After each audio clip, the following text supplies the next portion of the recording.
सभी विद्यार्थियों का स्वागत है। आइए पाठ पढ़ते हैं अंधेर नगरी। ये भारतेंदु हरिश्चंद्र द्वारा लिखा गया नाटक है। पाठ का सारांश पढ़ते हैं। अंधेर नगरी में एक ऐसे नगर का चित्रण है जहाँ न्याय अन्याय में फर्क नहीं किया जाता। महंत अपने दो चेलों के साथ जिस नगर में पहुँचता है वहाँ पर वस्तु का भाव टके सेर है। यह देखकर महंत को हैरानी होती है।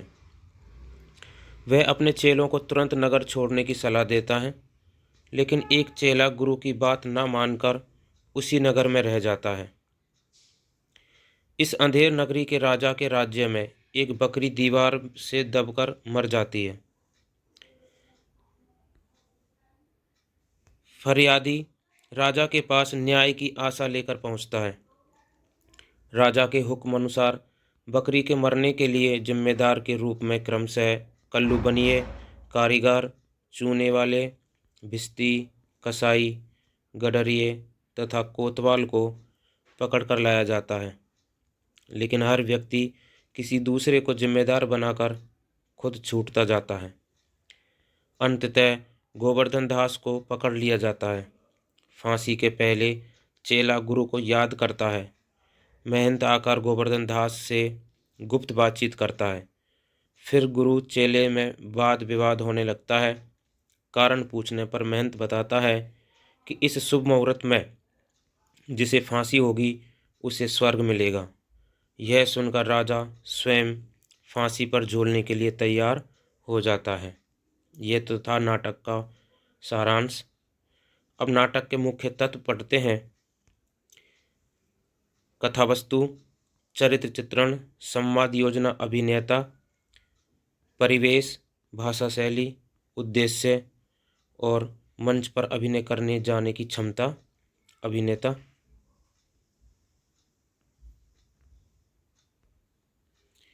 नाटक के बारे में पढ़ते हैं। यह एक व्यंग्यात्मक नाटक है।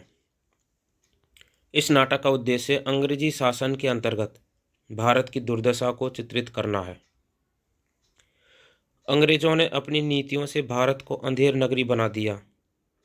अंधेर नगरी में न किसी नियम का पालन किया जाता है और न ही कोई जनोन्मुख न्याय व्यवस्था है। इस नाटक के व्यंग को स्वाधीन भारत के शासक वर्ग पर भी लागू किया जा सकता है। नगर बाहर से सुंदर और अंदर से कुरूप है। ऐसी शासन व्यवस्था जहां व्यक्ति और वस्तु की कद्र गुणों के आधार पर नहीं होती। अपने छोटे मोटे सुखों के कारण व्यवस्था की मनमानी से आंखें नहीं फेरनी चाहिए। जो राजधर्म और नीतियों पर आधारित नहीं होता वह अपने आप नष्ट हो जाता है। इस नाटक के मुख्य उद्देश्य हैं। आइए पाठ के प्रश्नोत्तर करते हैं। सर्वाधिक उपयुक्त विकल्प चुनकर पूछे गए प्रश्नों के उत्तर दीजिए। प्रश्न 1, अंधेर नगरी के बारे में क्या सच नहीं है? उत्तर है, राजा बहुत न्यायप्रिय हैं। दूसरा, गोवर्धन दास को पकड़कर ले जाया गया क्योंकि किसी न किसी को फांसी लगानी ही थी।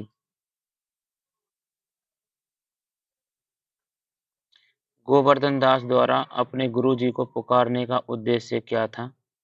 खुद को फांसी से बचाना। राजा ने स्वयं फांसी चढ़ने का निर्णय क्यों लिया? स्वयं मुक्ति पाने की लालसा में। इसका उत्तर है, महंत ने वह नगर छोड़कर जाने का निर्णय क्यों लिया? महंत यानी गुरु, क्योंकि भावी संकट की आशंका के कारण।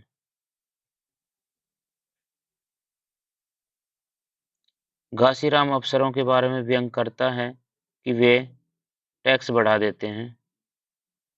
7वां, टके सेर भाजी टके सेर खाजा में निहित व्यंग्यार्थ क्या है? गुणों और मूल्यों की कदर नहीं है।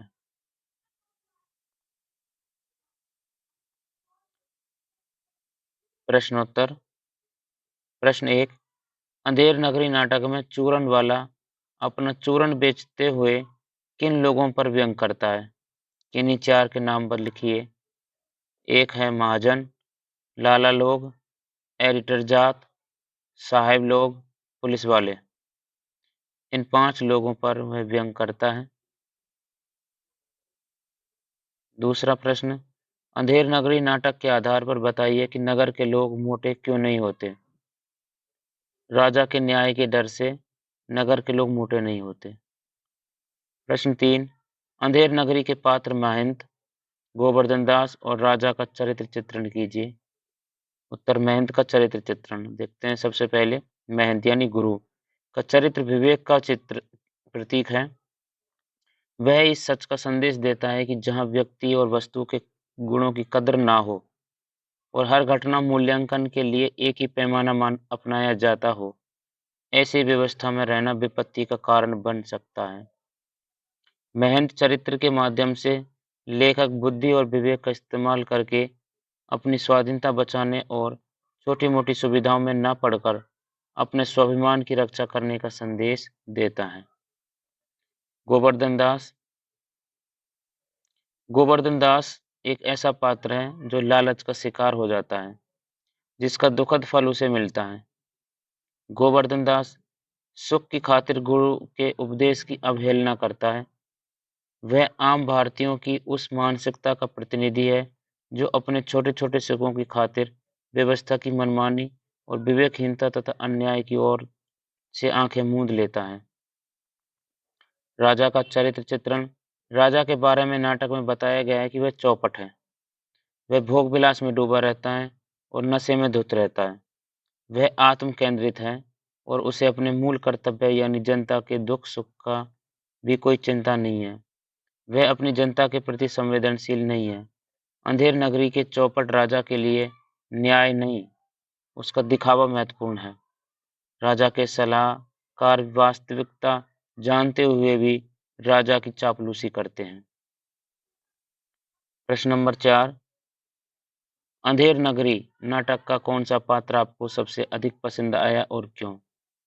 उत्तर, अंधेर नगरी के अनेक पात्रों में महंत महत्वपूर्ण है। महंत या गुरु का चरित्र विवेक का प्रतीक है। वह इस सच का संदेश देता है कि जहाँ व्यक्ति और वस्तु के गुणों की कदर ना हो और हर घटना के मूल्यांकन के लिए एक ही पैमाना अपनाया जाता हो, ऐसी व्यवस्था में रहना विपत्ति का कारण बन सकता है। नाटक के अंत में महंत अपने शिष्य गोवर्धन दास को बचाने का उपाय करता है। संदेश देता है कि ऐसा राज जो धर्म और बुद्धि पर आधारित नहीं हो, वह अपने आप ही नष्ट हो जाता है। महंत के चरित्र के माध्यम से लेखक बुद्धि और विवेक का इस्तेमाल करके अपनी स्वाधीनता बचाने और छोटी-मोटी सुविधाओं में न पड़कर अपने स्वाभिमान की रक्षा करने का संदेश देता है। प्रश्न नंबर 5, अंधेर नगरी नाटक की संवाद योजना की 3 विशेषताएं लिखो। नाटक में संवादों का विशेष महत्व होता है। अंधेर नगरी के संवाद पात्रों की विशेषताओं को हमारे सामने स्पष्ट कर देते हैं। यानी संवाद सार्थक और प्रभावशाली हैं। संवादों से नाटक में रोचकता आई है। संवाद एक व्यक्ति के द्वारा बोले जाने वाला। ये संवाद अभिनेता में भी सहायक हैं। उनमें तुक अथवा काव्यात्मकता है। इस नाटक के संवाद संक्षिप्त हैं, यानी छोटे हैं और व्यंग को उभारने में पूरी तरह सफल हुए हैं।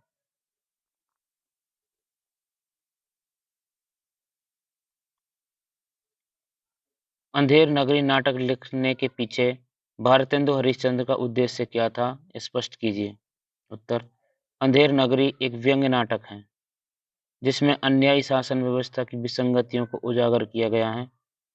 भारतेंदु ने अन्यायी राजा की कल्पना के माध्यम से अंग्रेजी शासन व्यवस्था की कमियों पर करारी चोट की गई है।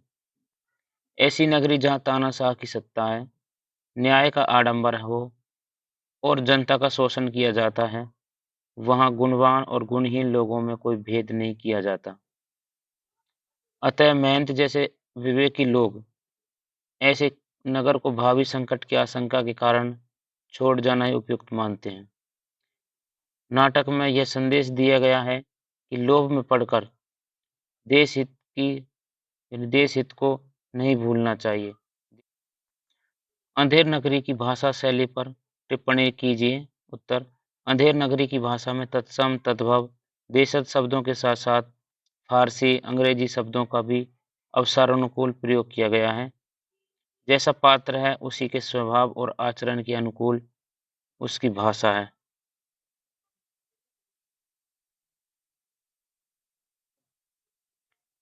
नाटक की भाषा पात्रों की नाटकीयता को भी पूरी तरीके से अभिव्यक्त करने में सक्षम है। इस नाटक की भाषा शैली में व्यंग्यात्मकता अभिव्यक्तियों का प्रयोग है। नाटक की भाषा पर ब्रज भाषा का असर है। क्या अंधेर नगरी रंगमंचीयता यानी अभिनयता की दृष्टि से सफल नाटक है? उत्तर: अभिनयता का अर्थ है मंच पर अभिनय करने किए जाने की क्षमता। नाटक को सफल बनाने के लिए यह अनिवार्य तत्व है। भारतेंदु ने इस नाटक में पर्याप्त रंग निर्देश दिए हैं। मंचन के लिए अंधेर नगरी को कुछ दृश्यों में बांटा गया है। पात्र कैसे प्रवेश करेंगे, किस भाव में बोलेंगे आदि को भी जगह-जगह स्पष्ट कर दिया गया है। इस नाटक में कोई भी दृश्य या स्थिति ऐसी नहीं है जिसे मंच पर प्रस्तुत न किया जा सके। इस नाटक के प्रस्तुतिकरण के लिए बहुत अधिक साधनों की आवश्यकता नहीं है।